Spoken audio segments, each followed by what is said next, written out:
जीवन से सीख लेते एक व्यापारी की कहानी। एक व्यापारी जिसने जब अपने व्यापार का श्री गणेशा किया था तब उसके पास कुछ भी नहीं था और अपनी मेहनत और बुद्धिमत्ता के कारण जल्दी ही उसने बहुत पैसे कमाए और अपने शहर का सबसे प्रसिद्ध व्यापारी बन गए।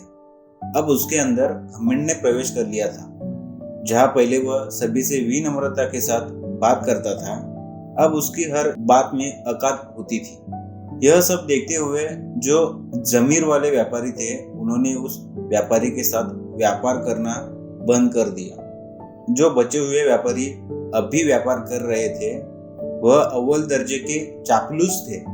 उनके काम करने का एक ही लक्ष्य था, वह उस व्यापारी की चापलूसी कर उससे उधार माल लेते थे। समय इसी तरह चलता रहा और वह व्यापारी दिवालिया होने की कगार पर आ गया।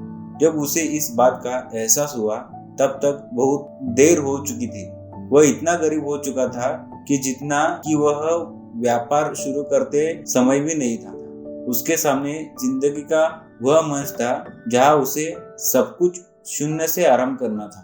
और कोई होता तो शायद हिम्मत हार जाता, परंतु वह एक बार फिर से तैयार था अपना वह साम्राज्य बनाने को जो वह खो चुका था। सबसे पहले उसने अपने कर्जदारों से किसी तरह पैसे निकलवाए, फिर छोटे स्तर पर अपना व्यापार जल्द ही शुरू किया। लेकिन इस बार उसे पहले से ज्यादा मेहनत करनी पड़ रही थी। इसका कारण था उसका पुराना व्यवहार जो बदल चुका था, लेकिन इस बात को दूसरों तक पहुंचाने में उसे काफी मशक्कत करनी पड़ रही थी। लेकिन अपनी पिछली गलतियों से न दोहराते हुए वह देर से ही सही एक बार फिर एक प्रसिद्ध व्यापारी के साथ उन लोगों के लिए एक उदाहरण बन गया था जो सब कुछ आने पर अपनी जड़ों को भूल जाते हैं, जहाँ से उन्होंने शुरुआत की होती है।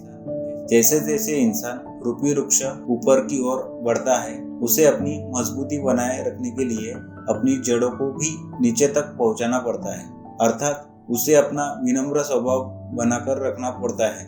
नहीं तो वक्त की तेज आंधियां उसे उखाड़ फेंकती है और दोबारा अपना अस्तित्व बनाने के लिए उसे पहले से अधिक संघर्ष करना पड़ता है। ये सब लिखते हुए मुझे चाणक्य के ये वचन याद आ गए। अगर सीखना है तो दूसरों की गलतियों से भी सीखो। स्वयं गलतियां करके सीखने के लिए आपकी उम्र कम पड़ जाएगी। दोस्तों, उम्मीद है कि कहानी से आपने कुछ न कुछ जरूर सीखा होगा। आप अपने विचार हमें अवश्य बताएं। हमें आपकी प्रतिक्रियाओं का इंतजार रहेगा। जय हिंद, वंदे मातरम। अगर ये कहानी आपको पसंद आई होगी तो इस चैनल को लाइक, सब्सक्राइब और शेयर कर दीजिए।